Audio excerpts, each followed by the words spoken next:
माना कि मंजिल बहुत दूर है दोस्तों, पर आपका हर एक बढ़ता हुआ कदम उस दूरी को कम कर रहा है। आपका हर एक बढ़ता हुआ कदम उस दूरी को कम कर रहा है। तो समझे दोस्तों, हमें अपनी मंजिल को पाना है, उसके रास्ते को पार करना है। तो अपना हर कदम क्या करना है? चलते जाना है। अपनी मंजिल को पाने के लिए, अपने अपने लक्ष्य को पाने के लिए, गोल को पाने के लिए हमें हर दिन प्रयास करना है। वही हमारे एक बढ़ते हुए कदम है। क्या है? बढ़ते हुए कदम है। तो दोस्तों नमस्कार, स्वागत है मेरी जीके की पाठशाला में। और मैं पढ़ा रही हूँ आपको इंडियन पॉलिटी। और उसमें पढ़ रहे हैं हमने देख लिए थे ब्रिटिश पार्लियामेंट के अधिनियमों का हमने सारा अध्ययन कर लिया था। 1773 से लेकर 1935 तक के सारे नियम हमने पढ़ लिए थे। अब हम क्या पढ़ेंगे? संविधान सभा के बारे में। संविधान सभा की मांग किस किस ने रखी, देखते हैं अपनी क्लास में। तो दोस्तों 1895 में कल पढ़ाया था मैंने आपको, बाल गंगाधर तिलक जी ने संविधान सभा की मांग रखी।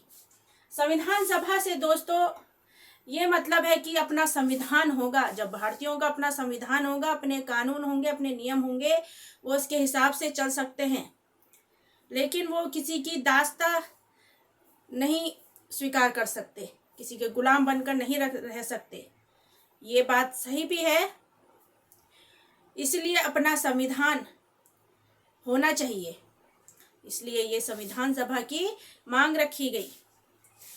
तो 1895 में बाल गंगाधर तिलक जी ने संविधान सभा की मांग रखी।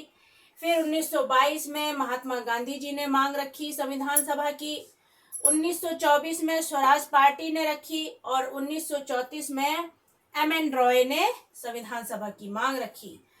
फिर इन सब को देखकर फिर 1935 में कांग्रेस ने संविधान सभा की मांग को स्वीकारा और 1936 में जवाहरलाल नेहरू ने भी इस संविधान सभा की मांग को और आगे बढ़ाया।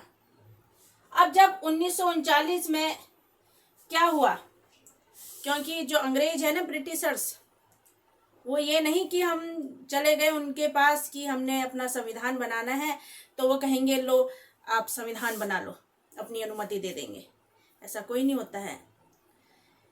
तो दोस्तों उसके लिए भी बहुत पापड़ बेलने पड़े भारतीयों को। उस टाइम पे बहुत पापड़ बेलने पड़े। ऐसे ही हमारा संविधान हमें नहीं मिला, ऐसे ही हमें स्वतंत्र रहने की आज़ादी नहीं मिली। पहले हम गुलाम थे और हर कोई चाहता है कि हमारे नीचे कोई काम करे, गुलाम रहे, जो हम कहें वो करे। तो ऐसे ही थोड़ी छोड़ देते वो हमें गुलामी से। जो ब्रिटिशर्स हैं तो उन्होंने इतनी जल्दी अपना निर्णय नहीं दिया। तो देखते हैं, अब जब द्वितीय विश्व युद्ध हो रहा था ना, तो उसमें क्या लगा उन्हें कि इसमें मैं हर जगह से हार रहे हैं, हम जो ब्रिटिशर्स हैं वो हर जगह से हार रहे हैं, तो हमें किसी की मदद चाहिए। तो उन्होंने किससे मदद ली? भारतवासियों से ली। ऐसे ही मदद उन्होंने प्रथम विश्व युद्ध में भी ली थी कि हम जो भी आप कह रहे हैं हम उन्हें पूर्ण करेंगे। जो भी आप वादे, जो भी आप क्या अधिकार लेना चाह रहे हैं, हम उन सब अधिकारों को पूर्ण करेंगे, आपको देंगे, ऐसा कहा। वो कहते हैं ना कि हाँ आप हमारा ये काम कर दो, हम आपको टॉफ़ी देंगे या ये चीज़ देंगे या वो चीज़ देंगे या मिठाई देंगे, ऐसे कहते हैं ना। एक तरह से लालच देते हैं कि हम ये काम कर देंगे, मगर नहीं करते हैं। वही इन्होंने भी करा। 1939 में जब द्वितीय विश्व युद्ध हुआ, तब अंग्रेजों को क्या हुआ, उन्होंने सोचा कि अब हम सब जगह से हार रहे हैं, क्योंकि ये यूरोप से भी हार रहा था, ब्रिटेन जो है वो यूरोप से भी हार रहा था 1939 के द्वितीय विश्व युद्ध में, और जापान से भी हार रहा था। तो फिर अंग्रेजों ने, ब्रिटेन वासियों ने क्या करा, ब्रिटेन ने, उन्होंने करा कि भारत से हम मदद मांगे तो वो तो हमें मदद देंगे ही, क्योंकि हमने उनके क्या कर रखे हैं, अभी सारे जो स्वतंत्रता के सारे चिट्ठे हैं ना, वो अपने पास रख रखे हैं। जब तक हम उन्हें स्वीकार्यता नहीं देंगे तब तक वो अपना संविधान नहीं बना पाएंगे। तो इसलिए उन्होंने भारत से मदद मांगी। तो जो हमारे भारत के लोग हैं वो तो हैं ही दयावान, तो उन्होंने कहा ठीक है, आप हमारा काम कर देंगे तो हम भी आपकी मदद कर देते हैं। तो उन्होंने मदद कर दी, प्रथम विश्व युद्ध में भी करी, द्वितीय विश्व युद्ध में भी उन्होंने मदद करी। देखिए, तो उन्होंने अब भारत ने शर्त रखी कि हम आपकी मदद क्यों करें। जब प्रथम विश्व युद्ध हुआ था 1914 से 1918 तक, तब ब्रिटेन की मदद भारत ने करी थी और बदले में भारत ने से वादे किए थे कि युद्ध समाप्त हो जाने पर हम आपको जो भी आप अधिकार मांग रहे हैं हम देंगे, लेकिन वो नहीं दिए, अपना कार्य करते रहे और जो भारतवासी थे उन्हें अपने गुलामों की तरह रखते रहे। ठीक है, अब द्वितीय विश्व युद्ध में भी वो यही कह रहे हैं। तो अब जो हमारे भारत के लोग हैं उन्होंने तो मदद कर ही दी थी उसी टाइम द्वितीय विश्व युद्ध में भी। तो 1939 के द्वितीय विश्व युद्ध में भारत ने मदद करी, लेकिन ब्रिटेन जो है फिर भारत को अपने दिए हुए वादे से मुकरने लगे और संविधान सभा की जो मांग है उसको टालते रहे। कैसे टालते रहे? देखिए, 8 अगस्त 1940 को अगस्त प्रस्ताव लाए, जिसमें इन्होंने संविधान सभा की मांग तो रखी, हाँ कहा कि हाँ संविधान सभा की मांग को हम मानते हैं, ठीक है, मगर इन्होंने अपनी क्या वो नीति अपनाई, देखना। वायसराय लॉर्ड लिथगो जो है उन्होंने ये प्रस्ताव पेश किया था।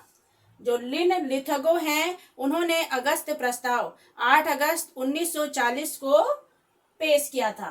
ठीक है, अब इस अगस्त प्रस्ताव में क्या कहा है इन्होंने, ब्रिटेन ने, कि बिना अल्पसंख्यकों की स्वीकृति के सरकार कोई भी संवैधानिक परिवर्तन लागू नहीं कर सकती। मतलब उनकी जो अल्पसंख्यक हैं, जिनमें मुस्लिम आते हैं, उनकी अनुमति के बिना सरकार जो है संवैधानिक परिवर्तन लागू नहीं कर सकती। तब फिर अब इन्होंने क्या सोचा कि अब ये पहले मुस्लिम लीग के जो सदस्य हैं उनको मनाएंगे और तब ये प्रस्ताव पारित होगा। लेकिन ये समझौता नहीं हो पाया कांग्रेस के बीच और मुस्लिम लीग के बीच। अगस्त प्रस्ताव का जो भी इसमें बातें आई वो एक दूसरे को पसंद नहीं आई। मुस्लिम लीग और कांग्रेस के बीच में समझौता नहीं बन पाया। तो मतलब अगस्त प्रस्ताव इतना टाइम निकाल दिया ना उन्होंने। देखिए 1939 के बाद 1940 में जो अगस्त प्रस्ताव आया तो इतना टाइम उन्होंने टाल दिया।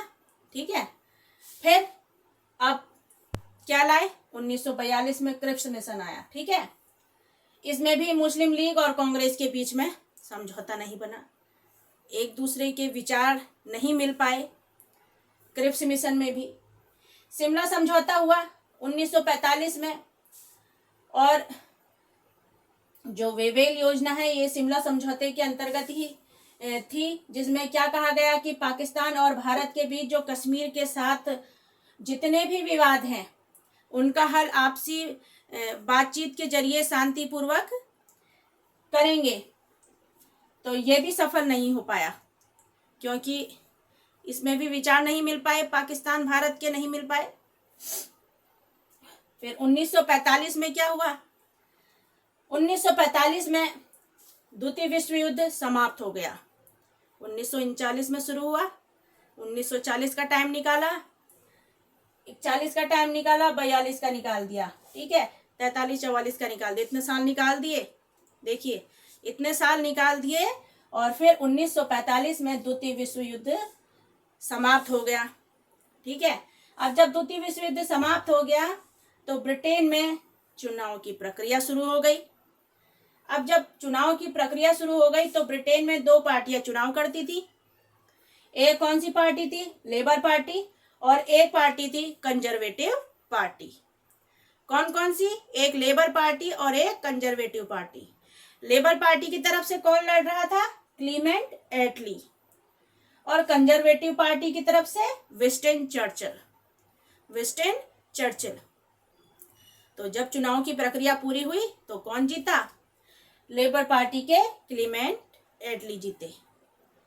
तो इन्होंने कहा, विंस्टन चर्चिल तो नहीं चाहते थे कि भारत को स्वतंत्रता मिले, ये नहीं चाहते थे, लेकिन जो क्लीमेंट एटली हैं ये चाहते थे कि भारत को स्वतंत्रता दी जानी चाहिए। तो इसके लिए उन्होंने आगे कार्य किए। तो देखेंगे अब अपनी अगली क्लास में।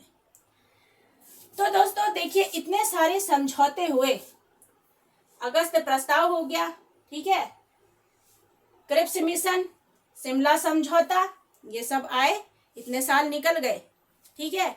और क्या कहा था द्वितीय विश्व युद्ध में, जो 1939 ईस्वी में हुआ था? कब हुआ था द्वितीय विश्व युद्ध? 1939 में। तब अंग्रेजों ने क्या कहा था?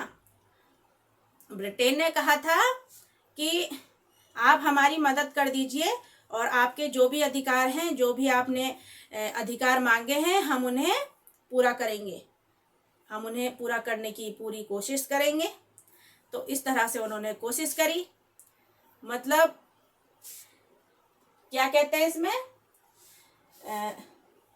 सांप मर गया और लाठी भी नहीं टूटी, एक कहावत है ना, सांप मर गया और लाठी भी नहीं टूटी। तो ये कहावत इसमें फिट बैठती है कि उन्होंने इतना टाइम निकाल दिया। हमारे भारत के जो वासी हैं, लोग हैं, उन्होंने तो उनकी मदद करी, लेकिन उन्होंने हमें अपनी प्रजा नहीं माना। अगर प्रजा मानते तो उन्हें ना यहाँ से जाने की जरूरत होती, वो यहाँ पर रहकर भी भारत का बहुत सारा उद्धार कर सकते थे। दिमाग तो उनके अंदर बहुत था, लेकिन वो अपने नीचे रखना चाहते थे भारतीयों को, स्वतंत्रता नहीं देना चाहते थे। अगर वो प्रजा मानते अपनी, तो बहुत आगे तक हमारे भारत में वो रह सकते थे।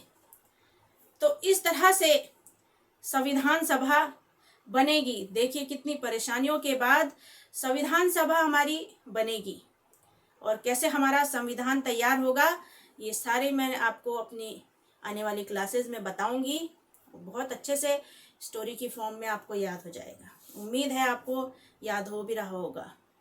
तो मेरी क्लास कैसी लग रही है, अपने जो भी आपके विचार हैं कमेंट बॉक्स पे ज़रूर बताइएगा।